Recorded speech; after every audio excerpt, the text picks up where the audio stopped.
नमस्कार दोस्तों, बहुत बहुत स्वागत है आपका एक दिन के गैप के बाद आज की बात में, भोर की बात में। मैं हूं अनूप श्रीवास्तव और आप देख रहे हैं यूपी न्यूज़ 9।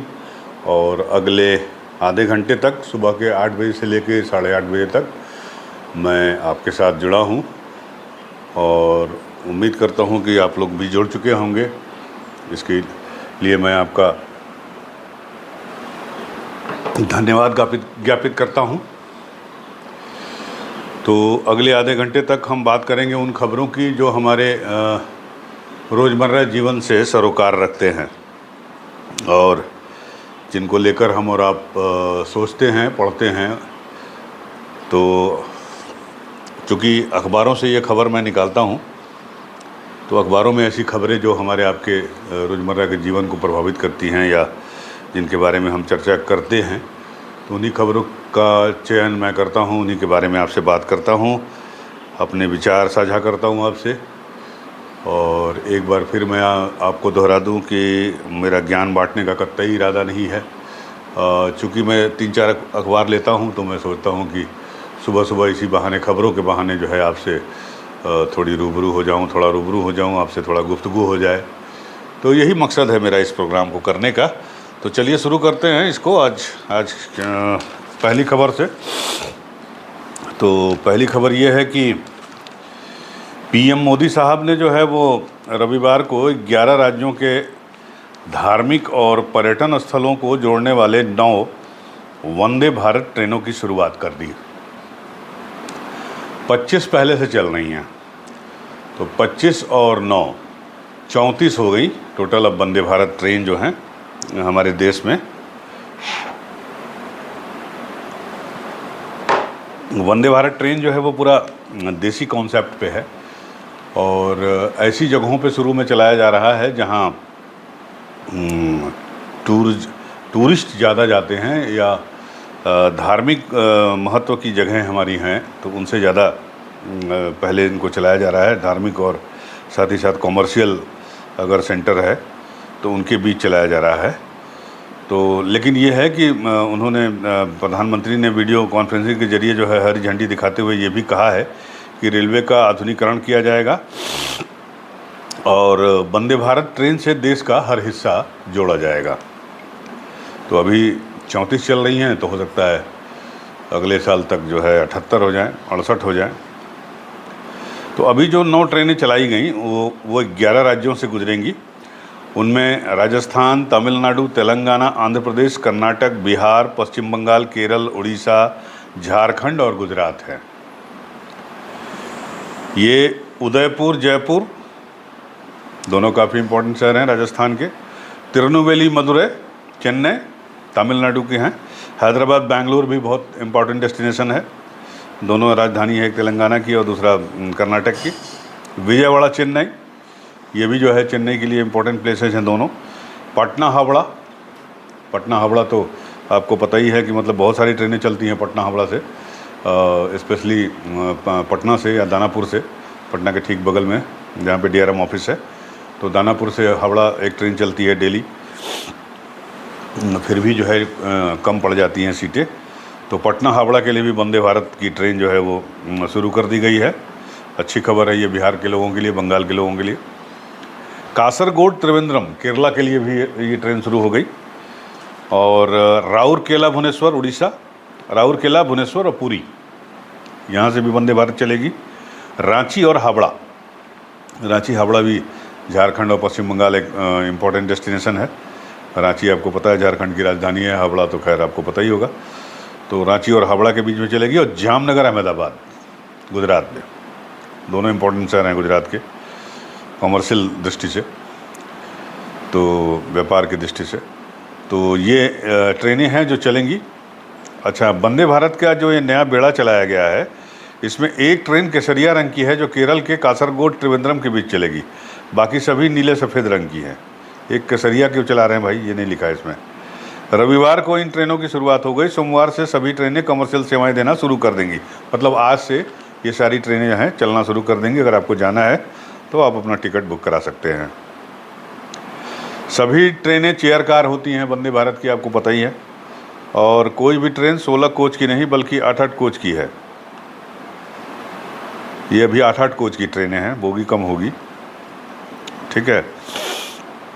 तो ये है, पीएम मोदी ने कहा कि ये ट्रेन उन लोगों के लिए फ़ायदेमंद है जो समय बचाना चाहते हैं, और नई ट्रेनें ज़्यादा आधुनिक और ज़्यादा आरामदायक हैं। और वंदे भारत में लगेज रखने वाली रैक के नीचे लगी लाइट को टच करके ऑन ऑफ करने की ज़रूरत नहीं है, उसमें सेंसर लगा है।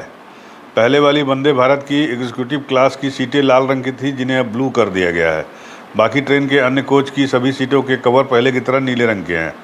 ट्रेन में इमरजेंसी के दौरान कुछ नए फीचर भी दिए गए हैं। सूत्रों का कहना है कि आने वाले समय में वंदे भारत एक्सप्रेस के लिए 16 कोच नहीं बल्कि मेट्रो की तरह 8-8 कोच वाली ट्रेनें ही तैयार किए जाएंगे।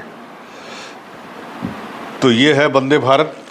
अब वंदे भारत को लेकर एक गुजारिश मैं रेल मंत्री जी अश्वनी वैष्णव से पहले भी कर चुका हूँ, और एक बार फिर करता हूँ। और प्रधानमंत्री नरेंद्र मोदी से भी मेरी अपील है, अगर मेरी आवाज़ उन तक पहुँच जाए तो एक वंदे भारत आप 8 कोच की ही दे दीजिए, 16 कोच की मत दीजिए। लखनऊ और पटना के बीच दे दीजिए। लखनऊ और पटना भी काफ़ी इम्पोर्टेंट है आपके अहमदाबाद और जामनगर की तरह। तो लखनऊ से पटना बहुत लोग आते जाते हैं। हमें सिर्फ एक ट्रेन का यहाँ वो है, और वो है श्रमजीवी का। और एक ट्रेन जो आपने चलाई है पाटलिपुत्र स्टेशन से लखनऊ जंक्शन पुराने मतलब लखनऊ तक का, तो वो जो है उसका सुबह 5 बजे है, उधर से पटना से 2-2:30 बजे चलती है, रात को 3 बजे यहाँ आती है, रात को 11-12 बजे। तो वो ठीक नहीं है। वंदे भारत एक ट्रेन दे देंगे तो हमारा समय भी बचेगा, और जिनको लखनऊ से पटना आना है या पटना से लखनऊ जाना है तो दूरी जो है 8 घंटे में तय की जा सकती है, 8 से 9 घंटे में। और इतना ही समय जो है करीब 7-8 घंटे लग जाते हैं बाई रोड जाने में भी। तो मुझे उम्मीद है कि आप चलाइएगा तो आपको घाटा नहीं होगा, पैसेंजर बहुत मिलेंगे। आप चाहें तो सुबह इसे चला सकते हैं या रात में चला सकते हैं 10 बजे, सुबह 6 बजे पटना पहुंच जाए, उधर से भी रात में चले 10 बजे, सुबह 6 बजे यहाँ आ जाए, लखनऊ आ जाए, तो बड़ा आराम रहेगा। या अगर आप दिन में चलाना चाहें तो दिन में चला दीजिए, सुबह 6 बजे चलाइए, 2 बजे पटना आदमी पहुंच जाए, उधर से फिर वो 4 बजे चले, 12 बजे यहाँ आ जाए। तो मुझे उम्मीद है कि मेरी आवाज़ रेल मंत्री जी तक पहुंच रही होगी। और इसके पहले एपिसोड में भी मैं ये मांग कर चुका हूं कि पटना लखनऊ यानी बिहार और यूपी को भी एक वंदे भारत ट्रेन मिलनी चाहिए, ठीक उसी तरह से जिस तरह से आपने बंगाल और बिहार को वंदे भारत ट्रेन की सौगात दी है। तो चलिए बढ़ते हैं अगली खबर पे। तो अगली खबर भी कनाडा से जुड़ी है, लेकिन हमारे आपके मतलब से जुड़ी है। कनाडा से इसलिए जुड़ी है कि कनाडा, पहले तो मैं यहाँ की पढ़ देता हूँ खबर, फिर कनाडा से कैसे कनेक्ट है मैं वो आपको बताता हूँ। तो महंगाई ने बढ़ा दी है आरबीआई यानी रिजर्व बैंक ऑफ इंडिया की चिंता। एक्सपर्ट्स का मामला है, ये निकला है इकोनॉमिक टाइम्स की रिपोर्ट है, ये छपी है इसमें नवा टाइम्स में, कि एक्सपर्ट्स का मानना है कि हाई इन्फ्लेशन को देखते हुए इस बार भी आरबीआई ब्याज दरों को यथावत रखने का फैसला ले सकता है। हालांकि सीपीआई आधारित इन्फ्लेशन अगस्त में थोड़ा घटकर 6.83% रह गया है, लेकिन रिजर्व बैंक के 6% के संतोषजनक स्तर से अभी भी ऊपर है। रिटेल महंगाई भी अभी भी काफ़ी ऊंचे स्तर पर है, और अमेरिकी केंद्रीय बैंक फेडरल रिजर्व बैंक ने कुछ और समय के लिए सख्त रुख बरकरार रखने का फैसला किया है। ऐसे में विशेषज्ञों का मानना है कि अगले महीने की शुरुआत में आरबीआई यानी अक्टूबर फर्स्ट वीक में नीतिगत दर को एक बार फिर यथावत रखने का फैसला कर सकता है। रिजर्व बैंक ने 8 फरवरी 2023 को रेपो रेट को बढ़ाकर 6.5% कर दिया था, और तब से इसने अत्यधिक हाई रिटेल इन्फ्लेशन, अंतर्राष्ट्रीय बाजार में कच्चे तेल की ऊंची कीमतों सहित कुछ अन्य कारणों को देखते हुए दरों को उसी स्तर पर बरकरार रखता है, 6.5 का जो है रेपो रेट। आरबीआई गवर्नर की अध्यक्षता वाली 6 सदस्यीय एमपीसी की बैठक 4 से 6 अक्टूबर को प्रस्तावित है। एमपीसी की पिछली बैठक अगस्त में हुई थी। तो खरीफ की जो फसलें हैं उनको लेकर काफ़ी चिंता है, और अब एकदम त्यौहारी सीज़न भी है, त्यौहारी सीज़न आने वाला है, और दिवाली, दशहरा, छठ, नवरात्र, पितरपक्ष भी आने वाला है। तो इसको लेकर खासकर दालों की कीमत को लेकर जो है बड़ी चिंता है। और इनकी कीमतों को लेकर जो है खरीफ की फसलें जो हैं खासकर दालों को लेकर अनिश्चितता बनी हुई है। तो दाल जो है उसके लिए क्या करना है, तो दाल को इंपोर्ट करना है। अब आते हैं कनाडा पर कि दालों का इंपोर्ट जो है वो कनाडा से कैसे जुड़ा हुआ है। तो ये मैं आपको बताता हूँ। ये खबर छपी है जागरण में लखनऊ मंडी के हवाले से। छोटी सी खबर है, तीसरे या चौथे पेज पे है, लेकिन हाँ ये आपका जो है चौथे पेज पे है। अब तो पेज भी समझ में नहीं आता, फ्रंट पेज 2-2, 3-3 हो जाते हैं। तो खैर अखबार में है, ये जागरण अखबार में आपके, कि कनाडा से दाल आयात पर रोक की मंशा नहीं है। यानी हम जो दाल खाते हैं उसमें का बहुत बड़ा पार्ट जो है वो कनाडा से आता है, और कनाडा के साथ क्या हिसाब किताब चल रहा है अभी ये आपको पता ही है। तो जब व्यापारियों के इनके रिपोर्टर राजीव कुमार जो है कोई है, नई दिल्ली डेडलाइन से खबर छपी है, ये गए वहाँ दिल्ली में व्यापारियों के पास, तो उन्होंने कहा है इनसे कि अभी दाल मंगाने में नहीं आ रही है कोई दिक्कत, और कनाडाई व्यापारी जो दाल हमको भेजते हैं वो ऑर्डर भी ले रहे हैं, लेकिन एक शब्द क्वेश्चन मार्क उन्होंने लगाया है। तो हालांकि इसमें ये लिखा है कि भारत और कनाडा के बीच चल रहे कूटनीतिक तनाव का असर दाल के आयात पर नहीं पड़ने जा रहा है। हाईली सोर्स के मुताबिक कनाडा से दाल का आयात रोकने का सरकार का कोई इरादा नहीं है, मतलब भारत सरकार का। जो दाल आता है वो आता होगा। ऑल इंडिया दाल मिलर्स एसोसिएशन ने भी सरकार से इस प्रकार का कोई फैसला न करने की गुजारिश की है। दाल जो आयात करते हैं उनका कहना है कि फ़िलहाल कनाडा से दाल मंगाने में कोई दिक्कत नहीं आ रही है। कनाडा के व्यापारी आसानी से भारत दाल भेजने का ऑर्डर ले भी रहे हैं। भारत में सालाना लगभग 23 लाख टन मसूर की दाल खपत होती है। मसूर की दाल, एक कहावत आपने सुनी होगी, ये मूंग और मसूर की दाल। तो मसूर की दाल हम लोग भी खाते हैं, लेकिन जब खिचड़ी बनाते हैं तभी खाते हैं, ऐसे नहीं खाते। ऐसे हम लोग अरहर की दाल खाते हैं। तो घरेलू स्तर पर सालाना लगभग 15-16 लाख टन मसूर का दाल उत्पादन होता है, और बाकी जो 7 से 8 लाख टन है वो मंगाया जाता है बाहर से। और आयात के लिए भारत मुख्य रूप से कनाडा पर निर्भर है। दूसरा नंबर ऑस्ट्रेलिया का आता है, यानी ऑस्ट्रेलिया से दाल आती है। इस साल अप्रैल-जून में भारत कनाडा से लगभग 1 लाख टन दाल का आयात कर चुका है। अप्रैल से क्या लिखा है, जून तक में, जो पहली तिमाही होती है। अभी जून का सितंबर ख़त्म होने वाला है, जून सितंबर पता चलेगा। तो मान लीजिए मिनिमम 1 लाख भी हुआ होगा, तो अप्रैल से सितंबर तक कनाडा से 2 से 2.5 लाख टन दाल आ चुका है। 2022-23 में भारत ने कनाडा से $37 करोड़ मूल्य की 4.85 लाख टन मसूर दाल का आयात किया था। लगभग 5 लाख टन दाल मंगाया था कनाडा से। जानकारों के मुताबिक कनाडा में 95% दाल की फसल वहाँ के सस्केचवान प्रांत यानी स्टेट में होती है। सस्केचवान ये कनाडा का इलाका है, मुझे भी नहीं पता कहाँ है ये, आप लोगों में से बहुत लोग जानते होंगे। तो यहाँ से जो है दाल आती है सबसे ज़्यादा। इस इलाके के व्यापारी जो है हमारे देश में सबसे ज़्यादा दाल बेचते हैं कनाडा से, और इस राज्य के दाल व्यापारी सबसे अधिक बिक्री भारतीय बाज़ार में ही करते हैं। भारत के साथ तनाव को देखते हुए सस्केचवान राज्य के व्यापारी भी जल्द से जल्द भारत में अपनी दाल की सप्लाई, जो भी ऑर्डर उनको पहले से मिली हुई है, वो कर देना चाहते हैं, उसकी सप्लाई कर देना चाहते हैं। और कनाडा से इंडिया दाल आने में लगभग 40 दिन लगते हैं। पानी के जहाज़ से आता होगा, इसमें खर्चा कम लगता है। तो थोड़ा सा सशंकित होंगे भारत, वहाँ के व्यापारी सस्केचवान के जो दाल भेजते हैं भारत, कि भाई ऐसा ना हो कि बंदी हो जाए, वीज़ा हो जाए तो बंदी हो गया दोनों देशों की तरफ से, तो व्यापार भी बंद हो जाएगा तो नुकसान हो जाएगा।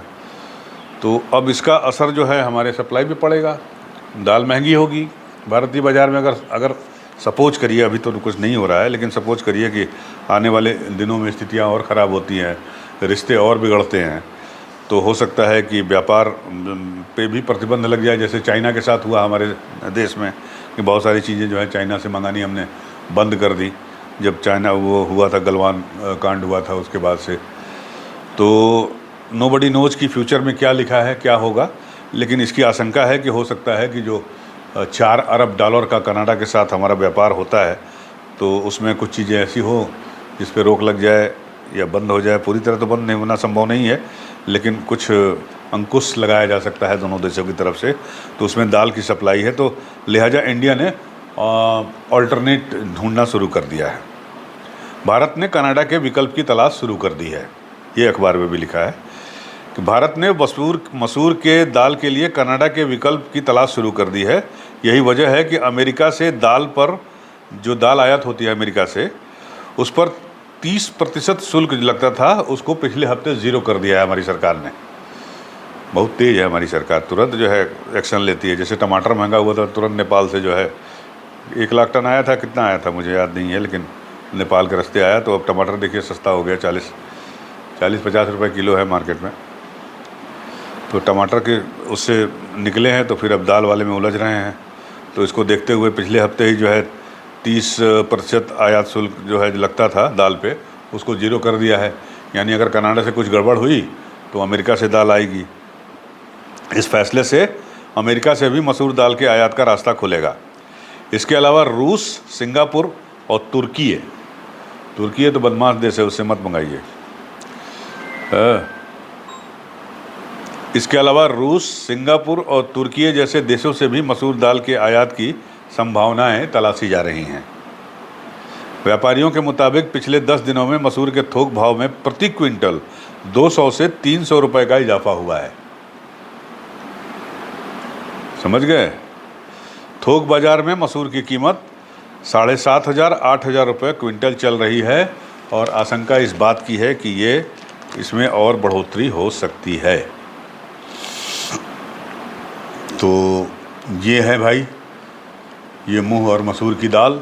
एक कहावत सुनी होगी आपने, तो मसूर की दाल और दालों के लिए तो हमको दिक्कत है। तिलहन का जो रकबा होता है, दाल और तिलहन का बुआई का रकबा, मतलब जितने एरिया में बुआई होती है, एक कहीं मैं अखबार में पढ़ रहा था, अखबार में ही लिखा था कि पिछले साल के मुकाबले इस साल 5% कम भी है। तो तिलहन दाल की समस्या हो सकती है। अगर हम अभी से अलर्ट रहें, अभी से तमाम जो हम लोग कोशिश कर रहे हैं वो कोशिश शुरू कर दें तो बेहतर होगा, क्योंकि आने वाला फेस्टिव सीज़न है। बड़ी मुश्किल से दालों की कीमतें थोड़ी उस पर आई हैं कंट्रोल में। नहीं, दाल को लेकर तो पता ही है आपको, विपक्ष भी जो है वो हमलावर था सरकार के ऊपर। तो आई होप कि दाल की कीमतें ज़्यादा नहीं बढ़ेंगी और वैकल्पिक व्यवस्था जो है वो सरकार कर लेगी। तो ये है। अब आगे चले दाल से खेल पे। तो ट्रेन से आ गए हम लोग दाल पे, और दाल से अब हम लोग चलते हैं खेल पे। तो खेल में तो आपको पता ही है कि भैया एशियन गेम्स हो रहा है ग्वांगझू, चाइना में। तो चाइना में हमारा परफॉर्मेंस जो है पहले दिन 5 पदक का है। सिल्वर 3 है और कांसा जो है ब्रॉन्ज 2 है। तो ये खबर मैं पढ़ के सुना देता हूँ आपको। जागरण में है, एशियन गेम्स में पहले दिन भारत की चांदी, जीते 5 पदक। भारत ने 19वें एशियन गेम्स में रविवार को पहले दिन नौकायन, रोइंग नौकायन जो होती है, और निशानेबाजी में 5 पदक झटके हैं। इनमें 3 रजत और 2 कांस्य पदक है। रोइंग की लाइटवेट डबल स्कल्स स्पर्धा में अर्जुन लाल जाट अरविंद सिंह की जोड़ी ने दूसरे स्थान पर रहते हुए ग्वांगझू में देश को पहला पदक दिलाया है। नाम एक बार फिर दोहरा देता हूँ, अर्जुन लाल जाट और अरविंद सिंह की जोड़ी नौकायन में। भारतीय जोड़ी ने 6 मिनट 28.18 सेकंड का समय निकाला है। पुरुषों की कॉक्स 8 स्पर्धा के फाइनल में भारत ने मेजबान चीन को कड़ी टक्कर दी। नीरज, नरेश, कलवानिया, नीतीश कुमार, चरणजीत सिंह, भीम सिंह, जसविंदर सिंह, आशीष और पुनीत कुमार की टीम ने 8 लोगों की टीम ने 5 मिनट 43.01 का समय लेते हुए दूसरा रजत जीता। भारतीय टीम स्वर्ण विजेता चीन से केवल 2.84 सेकंड से पिछड़ गई, मात्र 2 सेकंड से। चलिए, बैड लक। कॉक्सलेस पेयर स्पर्धा में बाबूलाल यादव और लेखराम ने रोइंग में कांस्य जीता है, मतलब ब्रॉन्ज मेडल जीता है। भारतीय जोड़ी ने 6 मिनट 50.41 सेकंड का निकाला। निशानेबाजी में महिलाओं की 10 मीटर एयर स्पर्धा में मेहुली घोष और रमिता ने पदक, जिंदल और आशीष चौकसी ने तिकड़ी ने मेहुली घोष, रमिता जिंदल, आशीष चौकसी की तिकड़ी ने रजत पदक जीता है और रमिता ने व्यक्तिगत स्पर्धा में भी कांस्य जीता है। अर्जुन और अरविंद की जोड़ी ने रोइंग में देश को पहला पदक दिलाया। 10 मीटर एयर राइफल में महिला टीम दूसरे स्थान पर। महिला क्रिकेट टीम भी फाइनल में पहुंच गई है। और हॉकी में भारत की दमदार शुरुआत हुई। उज्बेकिस्तान को 16-0 से पराजित किया है, 16-0 से।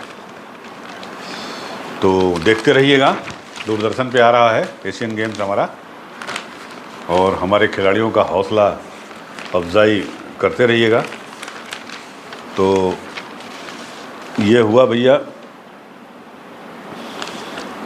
और कोई खबर है? आज क्रिकेट टीम का जो है फाइनल मुकाबला होगा और स्वर्णिम इतिहास रचने उतरेंगी भारतीय महिलाएं। थोड़ा मुक्केबाजी की भी खबर है, वो भी आपको सुना देता हूँ। मुक्केबाजी में क्या है भाई कि भारत की 2 बार की विश्व मुक्केबाज चैंपियन जो है हमारी निखत जरीन, वहाँ की है, जम्मू कश्मीर की। रविवार को यहाँ महिला 50 वर्ग किलोग्राम में वियतनाम की थीताम एन गुएन पर 5-0 की दबदबे भरी जीत से एशियाई खेलों के प्री क्वार्टर फाइनल में, जबकि प्रीति पवार 54 किलोग्राम में है, निखत जो है 50 किलोग्राम में है और प्रीति पवार उनसे ऊपर है, 54 किलोग्राम में क्वार्टर फाइनल में प्रवेश किया है। निखत और एन गुएन के बीच ये मुकाबला मार्च में विश्व चैंपियनशिप फाइनल का दोहराव था, जिसमें इस भारतीय मुक्केबाज ने सर्वसम्मत फैसले से जीत दर्ज कर प्री क्वार्टर फाइनल में जगह बना ली है। निखत जरीन से हमें बड़ी उम्मीद है कि एशियन गेम्स में वो जो है वो गोल्ड मेडल जीतेंगी। अब इधर ये प्रीति पवार का नाम मैंने नहीं सुना था, लेकिन प्रीति पवार ने भी अच्छा काम किया है 54 किलोग्राम वेट में। प्रीति ने भी जॉर्डन की सेलिना अलाहनाथ को RSC से हराया। 50 किलोग्राम में मौजूदा चैंपियन होने के बावजूद निखत उन 4 मुक्केबाजों में से एक रहीं जिन्होंने पहले दौर में बाई नहीं मिली। अब निखत का सामना जो है दक्षिण कोरिया की चोरोंग बाक से होगा, जबकि प्रीति पवार की भिड़ंत कजाकिस्तान की मुक्केबाज से होगी। तो all the best both of you. और बांग्लादेश के विरुद्ध सेमीफाइनल में जीतने के बाद अब ये आज सोमवार है, सोमवार को भारतीय महिला क्रिकेट टीम का मुकाबला फाइनल है आज, और उसमें श्रीलंका से मुकाबला है। तो ऑल द बेस्ट हमारी इंडियन टीम को, और बहुत बहुत बधाई पुरुष क्रिकेट टीम को जिन्होंने ऑस्ट्रेलिया से सीरीज़ जीत ली है 2-0 से। कल वाले मैच में भी ऑस्ट्रेलिया को हरा दिया है। और श्रेयस अय्यर जिनके फॉर्म को लेकर बड़ी टीका टिप्पणी हो रही थी और बड़ा वो हो रहा था कि क्या होगा क्या नहीं होगा, तो श्रेयस अय्यर जो है 105 रन की पारी खेली इन्होंने और मैन ऑफ द मैच रहे। और इनके साथ साथ शुभमन गिल ने भी 104 रन बनाए। और इन दोनों के खेल की बदौलत जो है 399 रन हमारे टीम ने बना लिया, भारत ने, जो कि मतलब सर्वश्रेष्ठ स्कोर है। ऑस्ट्रेलिया के खिलाफ इसके पहले शायद 383 वगैरह कुछ बना था, और पिछला ये श्रेष्ठ स्कोर जो था 383 6 विकेट पे भारत ने नवंबर 2013 में बेंगलोर में बनाया था। सबसे अच्छी बात ये रही कि सूर्य कुमार यादव जी अपने 360 डिग्री वाले उनके फॉर्म को लेकर बड़ी गड़बड़ हो रही थी। तो सूर्य कुमार यादव जी ने भी जो है कुल मेरे ख्याल से 72 रन बनाए हैं, नॉट आउट रहे वो। सूर्य कुमार यादव लिखा हुआ है इसमें, 72 रन बनाया 37 गेंद में। और तो ये जो है बड़ी अच्छी बात रही। सूर्य कुमार यादव जो है वो आ गए हैं फॉर्म में हमारे। रविंद्र जडेजा 13 पे नॉट आउट रहे। तो केएल राहुल ने भी हाफ सेंचुरी बनाई। तो कुल मिला के 399 रन बनाई, लेकिन वो बना नहीं पाया। तो भारत ने वर्षा से प्रभावित मैच को डकवर्थ लुइस पद्धति से 99 रनों से जीतकर सीरीज में 2-0 की अजय बढ़त बना ली। अब अंतिम मैच राजकोट में 27 सितंबर को होगा। भारत ने ऑस्ट्रेलिया के विरुद्ध T20 अंदाज में बल्लेबाजी करते हुए 5 विकेट पर 399 रनों का पहाड़ सा स्कोर बनाया। ठीक है, तो बड़े लक्ष्य का पीछा करते हुए ऑस्ट्रेलिया को अच्छी शुरुआत की ज़रूरत थी, लेकिन ऑस्ट्रेलिया को नहीं मिली। 9 ओवर में 2 विकेट पर 56 रन बने थे कि पानी बरसने लगा। तो जो है लक्ष्य जो है वो संशोधित होकर 33 ओवर में 317 रनों का हो गया। 24 ओवर में 261 रनों का लक्ष्य असंभव नहीं था, लेकिन पानी रुकने के बाद विकेट लगातार गिरते गए और इस तरह से टीम हमारी जो है वो जीत गई। और बुद्धा अंतर्राष्ट्रीय सर्किट में भी हमारे यहाँ यूपी में ग्रेटर नोएडा में जो हो रहा है ना वो मोटो2 चैम्पियनशिप, तो कल योगी जी ने हमारे जो है उनको दिया, मार्को बेजंकी को, ये विजेता हुए। बुद्ध अंतर्राष्ट्रीय सर्किट पर शुक्रवार से शुरू हुई रफ्तार से रोमांचित कर देने वाले मोटो जीपी भारत 2023 बाइक रेस रविवार को संपन्न हो गया। रविवार को आयोजित मुख्य मोटो जीपी रेस के विजेता रहे मुनी VR46 रेसिंग टीम के राइडर मार्को बेजंकी ने पूरे रेस के दौरान अद्भुत धैर्य और कौशल का परिचय दिया और ये जीत गए। और रविवार को जो है यूपी के CM योगी आदित्यनाथ भी इसमें शामिल हुए। खेल मंत्री अनुराग ठाकुर, केंद्रीय पेट्रोलियम मंत्री हरदीप पुरी भी थे, साथ ही पूर्व cricketer Yuvraj Singh, Shikhar Dhawan, Bollywood star John Abraham, boom boom धूम धूम, पहला जो धूम पिक्चर बनी थी तो उसमें जॉन अब्राहम भी बाइकर थे, तो वो भी पहुँचे हुए थे। तो भैया मेरे ख्याल से टाइम हो गया है अब आपसे विदा लेने का। बहुत सारी खबरें और हैं, लेकिन मुझे लगा कि जो इम्पोर्टेंट खबरें हैं मेरे हिसाब से, आपके हिसाब से अलग हो सकती हैं, तो मेरे हिसाब से जो इम्पोर्टेंट खबरें थी वो मैंने आपको बता दी। अब भारत कनाडा के चलते चलते रिश्तों में एक और बता देता हूँ कि NIA नेशनल इंटेलिजेंस एजेंसी जो हमारी है, उसने खालिस्तान समर्थक 19 आतंकियों की सूची निकाल दी है। तो जैसा मैं कह रहा था कि दाल के दाम पे असर पड़ सकता है, कनाडा से अगर दाल का आयात पे कोई प्रतिबंध लगता है या कनाडा खुद प्रतिबंध लगा देता है तो बहरहाल देखने वाली बात होगी। फ्यूचर कोई बता नहीं सकता क्या होगा कल। तो जुड़े रहिए, आपका प्यार हमें बराबर मिल रहा है, बहुत ही इसके लिए धन्यवाद आपको, बहुत बहुत आभार आपका, आप लोगों का। इसी तरह हमसे जुड़े रहिए, मेरे चैनल को लाइक करते रहिए, सब्सक्राइब करते रहिए। एक बार फिर मैं कहता हूँ कि आप हमारा वीडियो देखते हैं लेकिन सब्सक्राइब नहीं करते हैं, लाइक नहीं करते हैं, तो एक बार प्लीज़ कर दिया करिए, ताकि मेरा हौसला इसी तरह से बुलंद बना रहे और मैं सर उठा के लोगों के बीच चल सकूं। बहुत बहुत धन्यवाद, नमस्ते।